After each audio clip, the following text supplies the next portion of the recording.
흰남노 태풍의 피해로 고통을 겪고 있을 수재민 여러분과 여러 고통을 당하고 계신 여러분들에게 하나님의 위로와 도움이 손길이 넘쳐나길 기도합니다. 생각지도 못했던 갑작스러운 이별과 여러 가지 슬픔과 또 집을 잃은 여러 이재민들에게 무척 낙심되고 절망스러우시겠지만 주님의 위로하심으로 넉넉히 이기시길 기도합니다.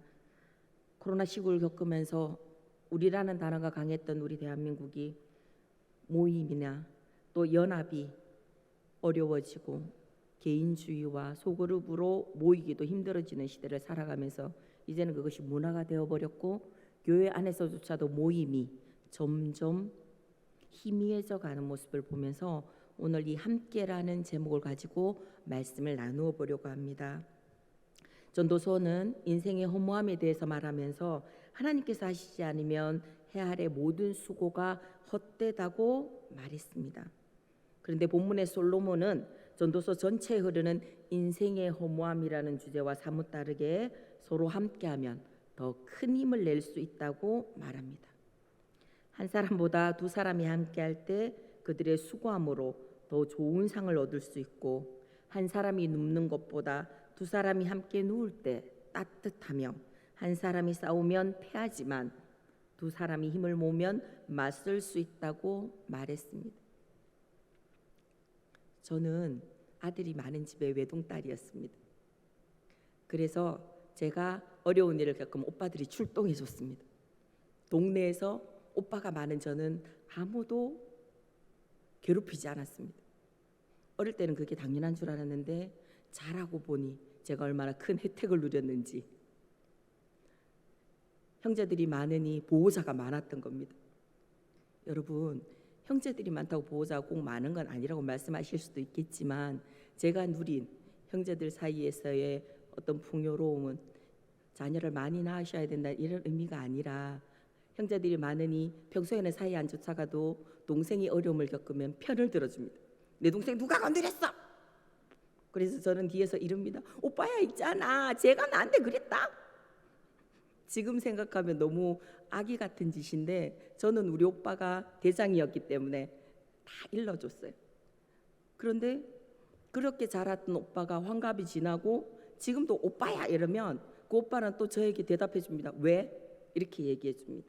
여러분, 피를 나눈 형제가 환갑이 되어도 어릴 때 자랐던 그 마음이 그대로인 것처럼 여러분들은 하나님을 처음 만났던 그 마음이 어떠셨습니까? 자, 이제 우리 이 내용을 보면서 함께 나누어 봅시다. 세겹줄은 쉽게 끊어지지 않는다고 말하며 혼자 하는 것보다 서로 힘을 모아 함께 하는 것이 중요하다고 이스라엘 백성들에게 알려줍니다. 이를 통해 이스라엘 백성들은 하나님의 약속을 기억하며 서로 힘을 모아 함께 해야 된다는 것을 알았습니다. 성경에는 이렇게 서로 힘을 모아 함께 했던 많은 사람들이 있습니다. 그 중에 아말렉 전쟁에서 모세를 도왔던 아론과 훌이 있습니다. 출애굽한 이스라엘 백성이 르비딤에 있을 때 막강한 군사력의 아말렉 군대가 공격해 왔습니다. 이스라엘 백성은 두려웠습니다. 왜냐하면 그들은 싸울 무기가 부족했고 군사력 또한 약했기 때문입니다. 그러나 모세는 하나님께서 함께 하심을 믿었고 여호수아에게 맞서 싸울 것을 명령했습니다. 이후에 모세는 아론과 훌을 데리고 산에 올라가 하나님의 도우심을 구했습니다. 인간적인 눈으로 봤을 때는 너무나 연약하고 백전백승이 아니라 백전백패를 해야 될 상황이지만 모세는 요동하지 아니하고 여호수아에게 싸울 것을 명하고 기도하러 올라갔습니다. 그러자 모세가 손을 올리면 이스라엘이 이기게 되는 놀라운 일이 일어났습니다. 그러나 인간인지라 팔이 아픈 겁니다. 예전에는 밤새 기도하는 시절이 있었지만 이제는 10시만 넘으면 모두 지쳐합니다.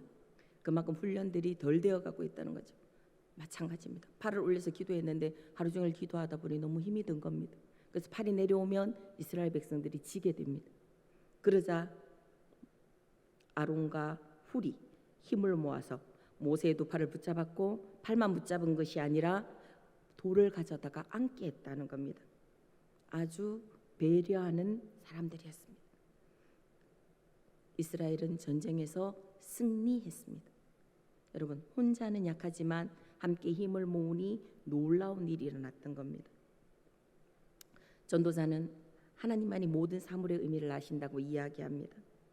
그래서 자만하지 않아야 하고 하나님을 경외해야 되고 하나님의 결정에 때론 불만이 있더라도 순종하며 인정해야 된다고 이야기합니다. 우리는 수많은 순간들과 마주치게 됩니다. 그런데 말씀이 조금 나를 지배할 때는 순종하기가 쉬운데 내 고정관념이나 내 개념들에게 조금 상반되는 이야기나 말씀이 나오면 나도 모르게 불만이 입 밖으로만 드러나지 않는 것이 아니라 마음속과 머릿속에 수없이 꽉 들어참. 말씀을 외우려면 어떻게 이렇게 어려운데 불만들은 금방 가득 차게 되는 걸 보면서 참으로 우리는 죄인이구나 하는 생각이 듭니다. 여러분들은 주님의 기적입니다. 왜냐하면 우리는 죽을 수밖에 없는 죄인들이었지만 예수님이 나를 위해 대신 죽어주심으로 그 보혈로 용서함 받았고 우리는 새로운 생명을 살게 되었다는 겁니다. 그렇기 때문에 우리를 통해 주님의 기적이 나타나고 있음에도 불구하고 우리는 그 축복의 통로가 되는 것이 아니라 세겹줄이 되어 하나님의 일을 감당하는 자가 아니라 어떻게 살아가고 있습니까? 수없이 차단하고 수없이 방해하고 수없이 주저앉게 한다는 겁니다. 여러분, 함께라는 뜻이 무엇인지 아십니까? 여럿이 한데 어울려. 예전에는 할아버지도 계셨고 삼촌도 계셨고 작은아버지도 계셨고 숙모님도 계시는 시대를 살았어요. 대가족 시대에 살았던 거죠. 그러나 이제는 핵가족이 되어서 우리 가족 외에는 다른 사람이 오면 불편해하는 시대를 살아가고 있습니다. 좋은 점도 있고 나쁜 점도 있습니다. 그러나 여러분, 가족이 많이 모여있을 때는 누가 그러더노 한마디만 해도 그 마음이 풀어집니다. 그런데 핵가족이 되면서 각자의 삶을 살다 보면 방문 닫고 들어가면 어떻게 합니까? 차단과 단절이 되어진다는 겁니다.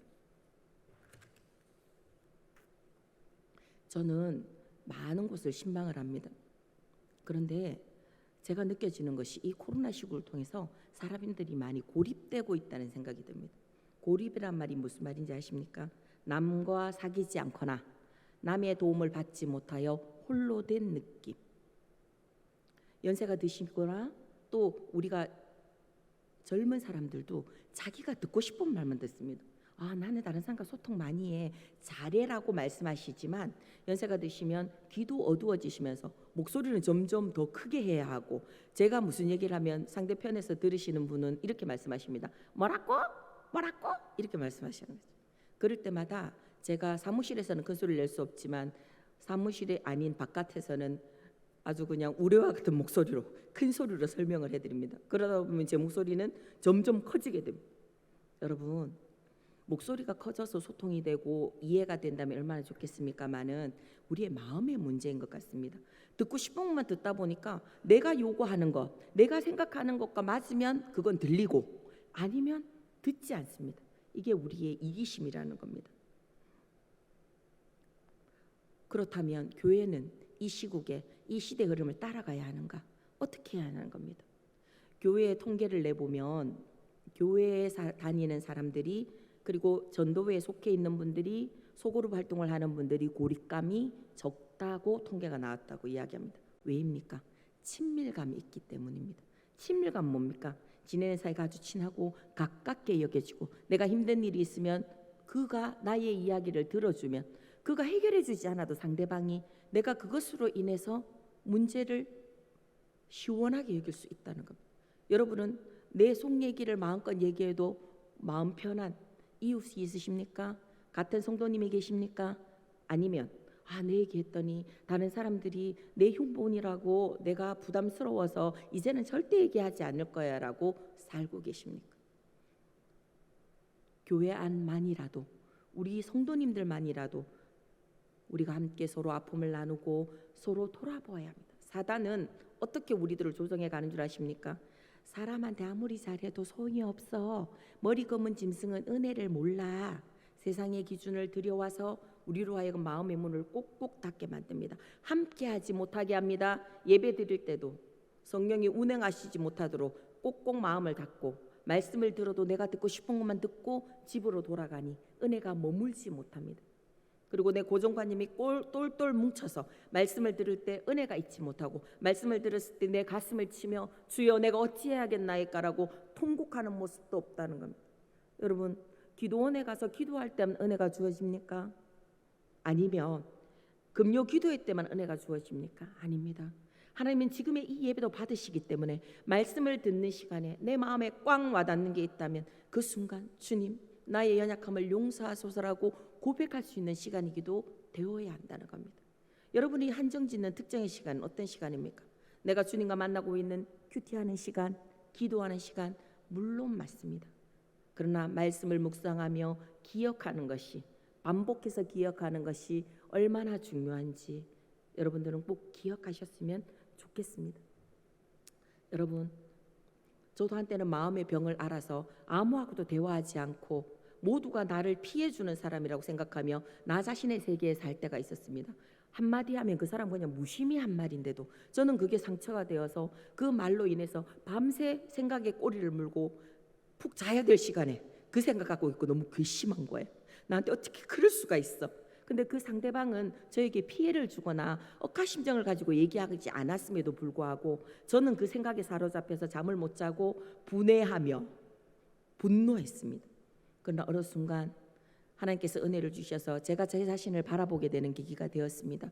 그럴 때 내 상처가 분노로 나타나는 것이 아니라 그래 많이 아팠지. 그런 만큼 또 내 마음은 더 단단해졌지. 하나님께서 내게 허락하신 시간이었기 때문에 감사한 시간이었자고 고백하게 됩니다. 여러분들은 어떻게 지내고 계십니까? 저 사람이 나를 너무 자존심 상하게 했어. 내가 절대 용서하지 않을 거야. 저 사람은 내 인생의 관로받기야.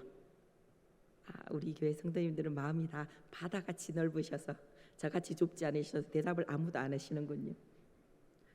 여러분, 우리는 기쁨과 슬픔을 함께 나누면 풍성한 삶을 살 수 있습니다. 나만 하고 살면 내 심령은 더 피폐해지고 주님이 기뻐하지 않으십니다. 왜 예수님께서는 이 땅에 우리들의 죄를 위해 십자가 못 박혀 돌아가셨습니까? 왜냐하면 여러분을 사랑하실 뿐만 아니라 많은 영혼이 주께로 돌아와 예배하는 자의 삶을 바로 살게 하기 위해서입니다. 여러분들에게 영적인 눈을 열게 하셨고 영원한 소망, 천국을 소망두게 하신 이 축복이 왜 이렇게 가볍게 여겨지는지 저는 너무 마음이 아픕니다. 여러분, 손해를 봐야 합니다. 교회 안에서 손해 안 보고 이기적으로 변하면 교회는 교회가 되지 않습니다. 집에서도 이렇게 이야기하지 않습니까? 난 절대 남편에게 질 수 없어. 난 절대 아내에게 질 수 없어. 이겨서 도대체 무엇 하실 겁니까? 소통이 되는 가족은 갈등이 없습니다. 소통이 되는 가족은 어떻게 합니까? 그래, 그럴 수도 있지라고 말합니다. 그러나 갈등이 많은 부부는 저 사람 때문에, 이 사람 때문에라고 서로 불평하기 바쁩니다. 교회도 마찬가지입니다. 누구 때문이 아닌 내가 좀 더 섬기지 못했구나, 내가 더 사랑하지 못했구나, 내가 이분들을 더 기도하지 못했구나로 해야 이 교회가 함께 발전해 갈 수 있고 미래를 준비해 갈 수 있지. 서로 손가락질하고 지적하기 시작하면 사단은 어떻게 합니까? 분열을 일으키고 서로 아프게 하고 서로를 불리하게 한다는 겁니다. 여러분, 계산해 보십시오. 머리만 복잡합니다. 단어도 쉽게 떠오르지 않을 때가 많으신데 숫자 개념 강하십니까? 난 숫자에만큼은 강해. 뭐 만에서 얼마를 빼면 얼마가 남아. 여러분, 교회 안에서는 숫자 계산 아무 소용없습니다. 숫자 계산해서 뭐 하실 겁니까? 수능을 다시 치실 겁니까? 학교를 다시 다니실 겁니까? 주님 허락하신 인생학교에서 주님이 말씀하십니다. 그래, 말씀에 순종했던 네가 최고야. 네가 우등생이야. 그것이 가장 중요하지 않으십니까? 지지 않으려고 아둥바둥하는 이유가 뭡니까? 세상적인 체면 때문에요? 아니면 지고는 못 살아서? 여러분, 아닙니다. 지는 것이 이기는 것입니다. 여러분, 행복의 기준이 뭔지 아십니까? 기억해야 할 것을 기억하고 기억하지 말아야 할 것을 기억하지 않는 삶이 행복의 기준이라고 얘기합니다. 돈이 많으면, 옷이 많으면, 외모가 아주 다른 사람들에게 드러낼 수 있으면, 내 자녀가 이러이러하면, 내 남편이 이러이러하면 신방을 하면 모두 제게 마음을 여는 건 아닙니다. 어떤 분은 있는 그대로 말씀하시며 눈물 짓는 분, 기뻐하는 분도 계시지만 저를 만날 때 목걸이, 비싼 목걸이, 반지, 그 다이아라고 하더라고요. 다이아 반지, 팔찌 막 이렇게 명품백 들고 오셔서 저는 아무 문제 없어요라고 말씀하시는 분이 있어요. 여러분, 저는 명품이 뭔지 모릅니다. 그리고 반지도 다이아 반지가 뭔지도 모릅니다. 저는 다이아 반지 저희 어머니에게 선물해 본 거 외에는 저는 반지도 없습니다. 다이아 반지도. 근데 그것을 갖고 싶다는 생각을 한 번도 해본 적이 없는 사람이기 때문에 그 다이아의 가치를 저는 잘 모릅니다. 근데 그분은 나는 아무 문제 없어요라고 치장하고 꾸미고 나오셨을 때 그 이면에 있어야 하는 외로움과 고립감은 누가 말할 수 있다는 겁니다. 여러분, 자기 자신을 다 드러내고 살아야 된다는 것은 아닙니다. 그러나 하나님께서 보시기에 어떤 삶을 살아가는 거가 중요한 거지, 사람이 봤을 때 화려하고 멋지고 아름답고 물론 단정하시고 정결하셔야 되는 것은 맞습니다. 아무 소용이 없다는 겁니다. 사람은 속에 무엇을 품는가에 따라서 그 사람을 지배합니다. 여러분은 희망, 소망, 미래에 대한 가치들을 품고 계십니까? 아니면 불평하고 지적질하는 것을 품고 계십니까? 절망을 품고 계십니까? 품기까지는 내가 주인이고 품고 나면 어떻게 됩니까? 내가 그것의 종이 된다는 겁니다. 여러분, 살 수 있는 날이 얼마 되지 않습니다. 장수 100세 시대라고 하지만 남아있는 삶을 화살같이 날아간 것이 세월입니다. 그런데 우리는 천년만년 살 것처럼 얼마나 고집을 세우고 있는지 모릅니다. 지금의 절망, 지금의 아픔, 왜 나만 이런 일이 겪어질까라고 생각하실 수도 있습니다. 그러나 아닙니다. 주님은 보고 계시고 여러분의 눈물을 보고 계시고 신음소리를 듣고 계신다는 겁니다. 사람 안에서 가장 빨리 자라는 것이 뭔지 아십니까? 의심과 두려움이고 가장 늦게 자라는 것이 믿음과 희망이라고 합니다. 의심과 두려움은 버려두어도 너무 잡초처럼 무성하게 자라고, 믿음과 희망은 보살펴야 자랄 수 있는데 그것들은 얼마나 연약한지 곧 시들어 버립니다. 여러분들은 어떤 모습으로 살아오고 계십니까? 이제 우리가 가진 것들을 좀 내려놓아야 될 때입니다. 그래야 함께 할 수 있습니다. 내 고집만 내세우고 내가 가진 관점만 내세운다면 교회도 가정도 되지 않습니다. 여러분, 99가지를 가져도 없는 것 때문에 지옥을 경험하는 사람이 있고 99가지가 없고 한 가지를 가져도 그 한 가지 때문에 천국을 누리는 사람이 있습니다. 지혜로운 사람은요, 내가 가진 것에 늘 집중하고 삽니다. 비교하십니까? 다른 사람들이 가진 것을 가지지 못해서 마음이 늘 허하십니까? 여러분, 내 속에 계신 인생의 주인 되신 주님이 내 속에 계신데 뭐가 허하시고 뭐가 비교되신다는 겁니까? 성숙한 사람의 모습은 감사의 조건이 가득하고 미숙한 사람은 불만의 이유가 머릿속에 가득합니다. 여러분, 내 의견과 내 조건과 때로는 맞지 않더라도 하나님께서 원하시는 것이 무엇인가를 먼저 기억하며 감사의 조건을 찾아가시는 울산제일교회 성도님들이 되시길 바랍니다. 여러분, 모든 것이 지나갑니다. 젊을 때 제일 예쁘셨다는 분들도 이제는 나이가 들어가는 세월이 있고, 또 지난날 그렇게 총명하던 기억력도 단어도 기억나지 않을 정도로 옆에서 단어 제 경우입니다. 목사님들이 얘기해 주십니다. 목사님 있잖아요, 그게, 이러면 옆에서 한 분씩 다 대답해 주십니다. 그럼 맞아요, 그거예요. 여러분, 처음에는 저는 참 마음이 많이 안 좋았어요. 왜 이렇게 난 바보가 되어갈까? 그러나 그 시간들이 당연히 있어야 될 시간이란 거. 그리고 전에는 일어나실 때 여러분 벌떡벌떡 의자에서 일어나지 않으셨습니까? 이제는 벌떡 일어나다 허리 아플 것 같아서 조심스럽게 짚고 일어나지 않으십니까? 아무도 안 그러시군요.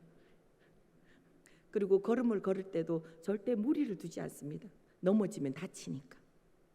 여러분, 그게 잘못된 것이 아니라 조심해 간다는 거죠. 나이에 적응해 가고 세월에 적응해 간다는 것. 너무 좋아할 것도 없고 너무 슬퍼할 것도 없습니다.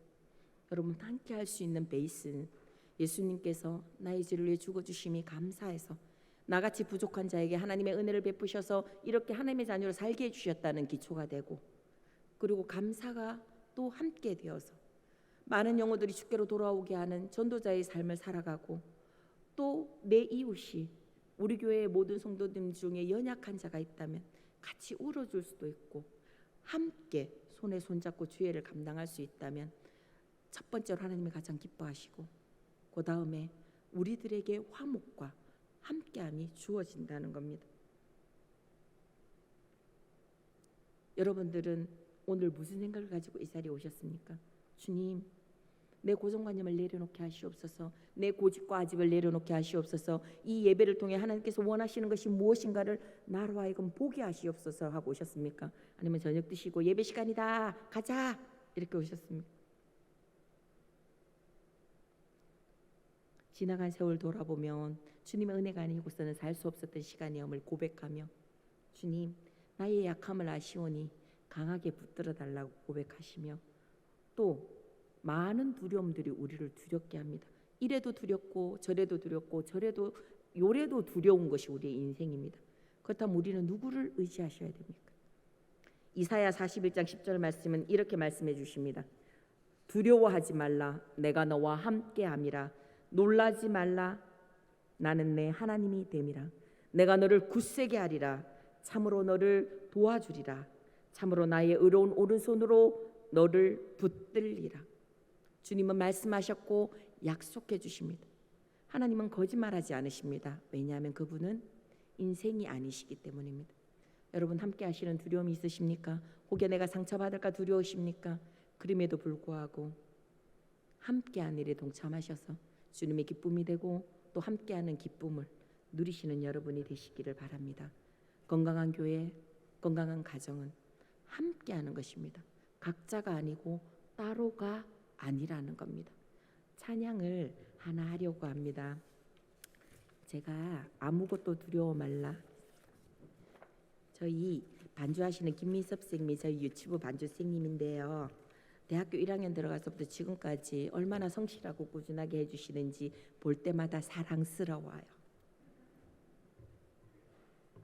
찬양 우리 하셨으면 좋겠습니다.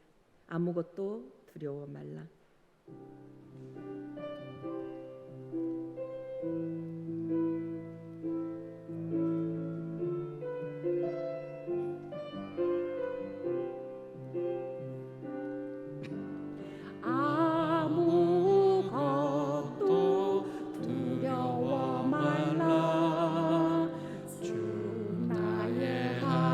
님이 지켜주시네.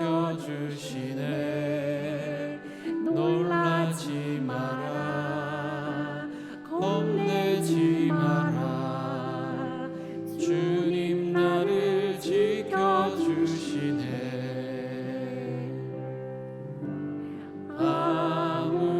아무것도 두려워 말라. 주 나의 하나님이 지켜주시네. 놀라지 마라, 겁내지 마라. 주님 나를 지켜주시네.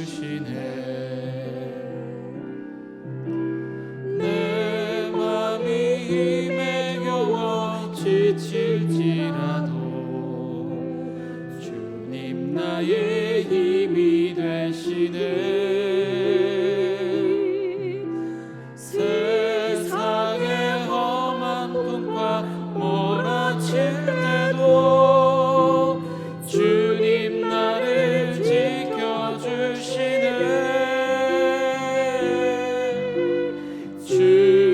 주님은 나의 산성, 주님은 나의 요새, 주님은 나의 소망, 나의 힘이 되신 여호와. 한 번 더 하시겠습니다. 아무것도 두려워 말라. 아무것도 두려워 말라. 주 나의 하나님이 지켜주시네. 놀라지 마라, 겁내지 마라. 주님 나를 지켜주시네.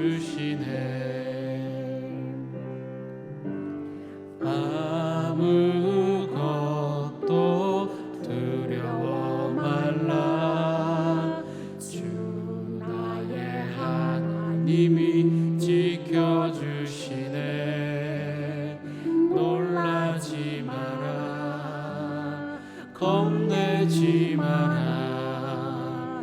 주님 나를 지켜주시네.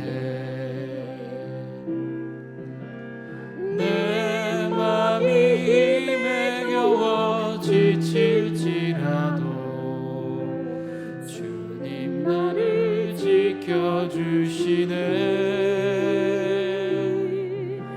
세상의 험한 풍파 몰아칠 때도 주님 나를 지켜주시네.